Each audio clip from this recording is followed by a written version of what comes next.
Afia is innocent. We want her back, and we will not rest until we get her back. This is an extremely traumatized human being who needs human rights. Aafia Siddiqui की जो tragedy है, मैं इसे tragedy इसलिए कहता हूँ कि ऐसा कोई भयानक डाक केस आप सुनते ही नहीं है। काफिला सालार तेरी मुंतजिर है आफिया, चल बढ़ा रफ्तार तेरी मुंतजिर है आफिया। 30 মার্চ 2003 পাকিস্তান। করাচি এয়ারপোর্টের দিকে ছুটে চলা ট্যাক্সিটার পেছনে বসা 4 জন যাত্রী, একজন মা এবং তার 3 সন্তান।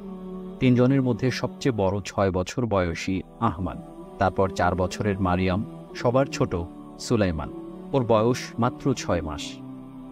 ট্যাক্সির ভেতর মায়ের সাথে আহমদের তুমুল তর্ক চলছে। আহমদের ইচ্ছা ছিল ট্রেনে চড়ে করাচি থেকে ইসলামাবাদ যাবার। এই ইচ্ছার পেছনে থমাস দ্য ট্যাঙ্ক কার্টুনের একনিষ্ঠ ভক্ত হওয়াটা সম্ভবত বড় একটা কারণ। কিন্তু মা ঠিক করেছেন ইসলামাবাদ যাওয়া হবে প্লেনে করে, তাই আহমদ বেশ ক্ষুব্ধ। তর্ক চলার সময় হঠাৎ ভোজবাজির মতো ওদের ট্যাক্সিকে চারপাশ থেকে ঘিরে ধরল কয়েকটা গাড়ি। টেনে হিচড়ে ওদের নামানো হলো ট্যাক্সি থেকে। সুলাইমান ওর মায়ের কোলে, আহমদ আর মারিয়াম তখন চিৎকার করে কান্না করছে। জোর করে ওদের বসানো হলো একটা গাড়ির ব্যাক সিটে। গাড়িটা চলতে শুরু করার পর পেছনের জানালা দিয়ে তাকিয়ে আহমেদ দেখল সুলাইমানের ছোট্ট শরীরটা মাটিতে পড়ে আছে, ওর চারপাশে রক্ত। এই 4 জন মানুষের কোনো খোঁজ পাওয়া যাবে না পরের 5 বছর। তারপর কাবুলের এক কিশোর সংশোধনাগারে পাওয়া যাবে আহমদকে। গলায় রহস্যময় কলার লাগানো অবস্থায় এক নির্জন ভোরে মারিয়ামকে পাওয়া যাবে করাচির রাস্তায়। ওদের হতবিহ্বল, বিধ্বস্ত ও মুমূর্ষ মা নিজেকে আবিষ্কার করবেন টেক্সাসের ফোর্ট ওয়ার্থের এক জেলে, যেখানে 86 বছরের কারাদণ্ড দেয়া হয়েছে তাকে। আর ঘটনার 20 বছর পরেও খোঁজ পাওয়া যাবে না ছোট্ট সুলাইমানের। ফোর্ট ওয়ার্থের জেলে বন্দি 3 সন্তানের এই মায়ের নাম ডক্টর আফিয়া সিদ্দিকী। আফিয়ারা 3 ভাই বোন। বড় ভাই মুহাম্মদ আর্কিটেক্ট, হিউস্টনের বেশিরভাগ মসজিদের ডিজাইন তার করা। বোন ফাউজিয়া পড়াশোনা করেছেন হার্ভার্ডে, একসময় ছিলেন জন হপকিন্স ইউনিভার্সিটির নিউরোবায়োলজির হেড।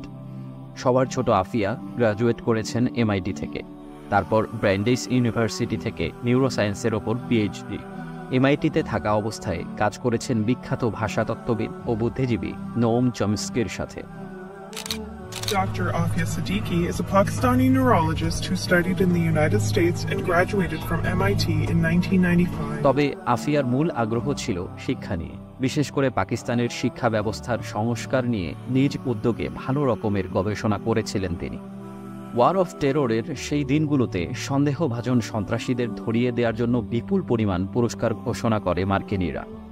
সেই সুযোগে পাকিস্তানের মহান ইসলামী শাসক গোষ্ঠী ও আর্মি বিভিন্ন আরব ও পাকিস্তানি নাগরিকদের ধরে ধরে মার্কিনীদের কাছে বিক্রি করতে থাকে। এগুলো কোনো ষড়যন্ত্র তত্ত্ব না, কিন্তু খোদ পারভেজ মোশাররফ, সেই সময়কার পাক প্রেসিডেন্ট, নিজের আত্মজীবনীতে মার্কিনীদের কাছে মুসলিমদের বিকিকিনির বিষয়টা স্বীকার করেছে গর্বের সাথে। এই বিকিকিনির ফাঁদে পড়ে যান আফিয়া। সন্ত্রাসী হওয়ার অভিযোগে তাকে খুঁজতে শুরু করে আমেরিকা। যেহেতু আফিয়া উচ্চশিক্ষিত এবং দীর্ঘ সময়ে আমেরিকাতে থাকার অভিজ্ঞতা সম্পন্ন প্র্যাকটিসিং মুসলিম, তাই মার্কিনীদের ধারণা হয় আফিয়া নিশ্চয়ই অত্যন্ত উচ্চ পর্যায়ের সন্ত্রাসীদের সাথে মিলে কাজ করছে। পুরস্কারের কথা শোনা মাত্র লোভে উদ্গ্রীব হয়ে ছুটে আসে পাক শাসক গোষ্ঠী এবং আর্মি। বলা হয়ে থাকে $50,000 বিনিময়ে আফিয়াকে মার্কিনীদের কাছে বিক্রি করা হয়। এ টাকার প্রায় পুরোটাই যায় পাকিস্তানের মহান ইসলামী আর্মির পকেটে, যাদের মতো ভালো মুসলিম বাহিনী পৃথিবীতে নাকি আর একটিও নেই। করাচি থেকে কিডন্যাপ করার পর আফিয়াকে নিয়ে যাওয়া হয় আফগানিস্তানের কুখ্যাত বাগরাম কারাগারে। পৃথিবীর বুকে প্রায় এক টুকরো নরকে পরিণত হওয়া বাগরামে বন্দীদের ওপর চালানো হতো চরম পর্যায়ের টর্চার। সেই বাগরামেও আফিয়ার জন্য ছিল বিশেষ ট্রিটমেন্ট। বাগরাম থেকে মুক্ত হওয়া অনেকে পরে জানাবে প্রতি রাতে এক নারীর আর্তচিৎকার শোনার কথা। এই নারী ছিল Afia Siddiqui. I was in Bagram. We used to have one lady prisoner, and whose presence in the jail was of heartbreaking for all of us. Afia যখন বাগরামে নির্যাতিত হচ্ছেন, ঠিক সেই সময়টাতে আহমদকে কাবুলের এক কিশোর সংশোধনাগারে পাঠিয়ে দেওয়া হয়। 6 বছরের আহমদকে বলা হয় এখন থেকে ওর নাম আলী। নিজের আসল পরিচয় কাউকে জানালে ওকে স্রেফ মেরে ফেলা হবে।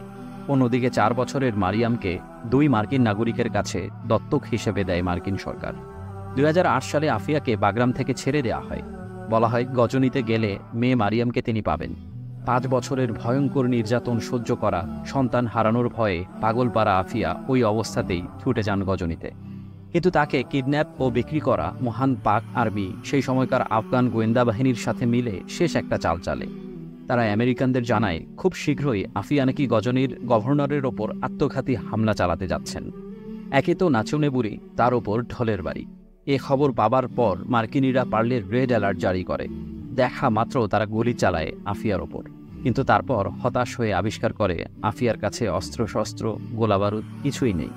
দুঃখজনকভাবে গুলি খাবার পরও বেঁচে গিয়ে মার্কিনীদের জন্য পরিস্থিতি আরও জটিল করে তোলেন আফিয়া। মানবাধিকার ও ন্যায় বিচারের মহান অগ্রপথিক আমেরিকা তখন নতুন এক গল্প ফাঁদে। বলে সন্দেহভাজন আফিয়াকে মার্কিনীরা গজনীতে বন্দি করে সুস্থ অবস্থায়। ভয়ঙ্কর বন্দী হওয়া সত্ত্বেও তাকে হ্যান্ডকাফ পরানো হয়নি।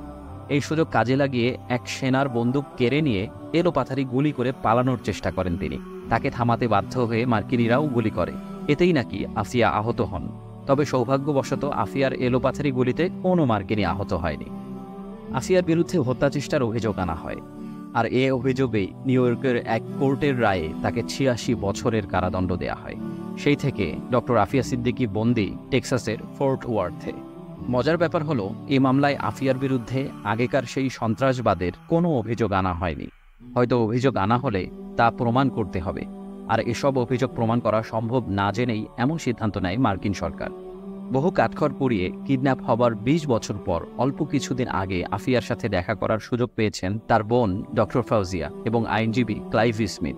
ক্লাইভ স্মিথ সম্প্রতি একটি পডকাস্টে ডক্টর আফিয়া সিদ্দিকীর কেস নিয়ে বিস্তারিত আলোচনা করেছেন। উপরের আলোচিত তথ্যগুলো সেই আলোচনার থেকেই নেয়া। মূল পডকাস্টের লিঙ্ক কমেন্টে দেয়া হলো। আলোচনাটুকু শোনার জন্য আমি জোরালোভাবে সবাইকে অনুরোধ করব। আফিয়ার আইনজীবী ক্লাইভ স্মিথ এর আগে গুয়ান্তানামো বের অনেক বন্দীদের নিয়ে কাজ করেছেন এবং এসব বন্দীদের অনেকে আলহামদুলিল্লাহ মুক্তি পেয়েছেন। তিনি আশাবাদী একসময় না একসময় আফিয়াও মুক্তি পাবেন। আমরা আশা করি আল্লাহ দ্রুত সেই দিনটি নিয়ে আসবেন। মহান আল্লাহ মুসলিম বন্দীদের কল্যাণময় মুক্তি ত্বরান্বিত করুন। আমাদের অক্ষমতা, অকর্মণ্যতা ও গাফেলতি ক্ষমা করুন।